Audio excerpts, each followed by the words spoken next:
Of all the rules the Fed has issued during your time there, you've been there for 5 years, on capital, on leverage, on liquidity, on stress tests, you don't think a single one should be made tougher? Honestly, Senator, I think they're tough enough.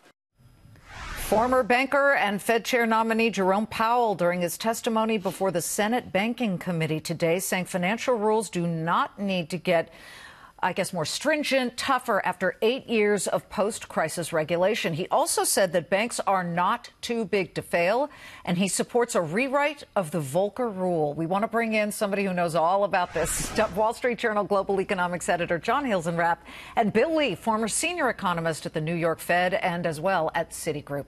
He's now the chief economist at the Milken Institute. Welcome to you both, Jon Hilsenrath. How do you think this confirmation hearing went? Well, I think it went pretty well for Powell. It looks like he's going to be confirmed, and it went well from the market's perspective because, investors are seeing continuity. They're seeing the policy that they've gotten used to, very gradual interest rate increases, very gradual decreases in the Fed's balance sheet, continuing for the next couple of years. I think the market took heart in continuity today. Well, it started to climb. It started to climb, Bill Lee, and the markets really enjoyed this at the moment until, of course, the news came out that North Korea had tested a ballistic missile. We've regained nearly all of those gains here. We're up 200 and some, up 237 points. What do you think the market is inferring from Jerome Powell's answers to the questions that were placed in front of them today? The market is hoping for predictability. The one thing markets need to function well and price well is predictability in Fed policy. And what Powell seems to be conveying is, I'm going to be doing things the same way Janet Yellen did. The trouble is, Janet Yellen never told you how she was conducting policy. You knew that she was going to be data dependent. You know, she was going to be gradual. But where was she going? What was the target? The best thing Powell did for everyone was to say, I think the balance sheet is going to go to somewhere between $2.5 and $3 trillion.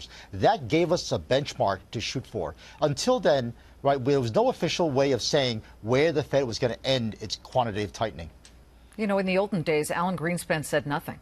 He didn't talk to anybody. There was no transparency. Then people accused Janet Yellen of being too transparent. But Jerome Powell, Jon Hilsenrath, appears to, if Bill Lee is correct, at least now, he's not the guy yet 100%, right? Don't things change when you actually are sitting in that chair?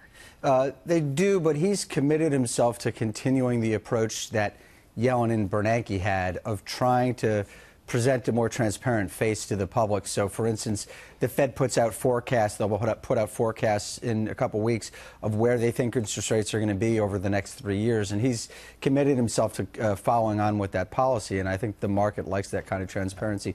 I would just make one other point about why is this market going up so much. I think one of the things that the market is focused on today is taxes. And, the president was up on Capitol Hill meeting with senators today. My sense from our reporting coming out of that lunch is senators are coming out of that and sounding more optimistic about getting on board with this bill. There are a number of lawmakers who've been on the fence. Bob Corker is one, Susan Collins. It looks like they're coming around to voting for this measure.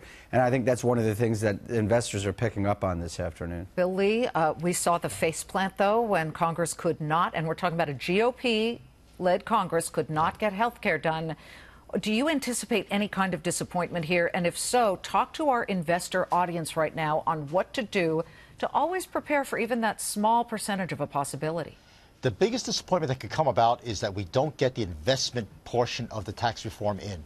Deducting interest for debt, for example, right, that's allowed debt to just balloon in corporate and in households. And one of the dangers out there is just too much debt. Now, if we have low interest rates, that's fantastic. We can sustain that debt. But if rates were to normalize and normalize beyond where the Fed thinks it may go, because the real rate might actually start to rise again, that's where the dangers are. And I think everyone out there should say, we may want to give up on some personal tax income tax cuts, just to be able to preserve those investment credits. I would make just one point about interest rates normalizing. And I think what the message that the market is getting today from Jay Powell is that rates are going to normalize at a very, very slow pace. They're going to stay fairly low for quite some time. Okay. And then if you look at long-term interest rates, they're also, they're steady below 2.5% for a long time. So I think the market is getting used to a very low rate environment. Before we go, John, does he get some Democratic votes? Does he get some Democrats on board to say this guy should be confirmed?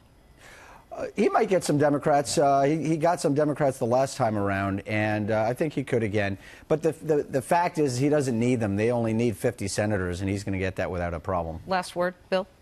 The market may not believe that the rates will go up as far as the Fed thinks it's going to go. And that's something the market should watch out for. Where's the inflation to push the long rate up? It's not there. Not there at all. Not there. Definitely. Certainly below what the target is. Good to see both of you. Thank you so much, John and Bill.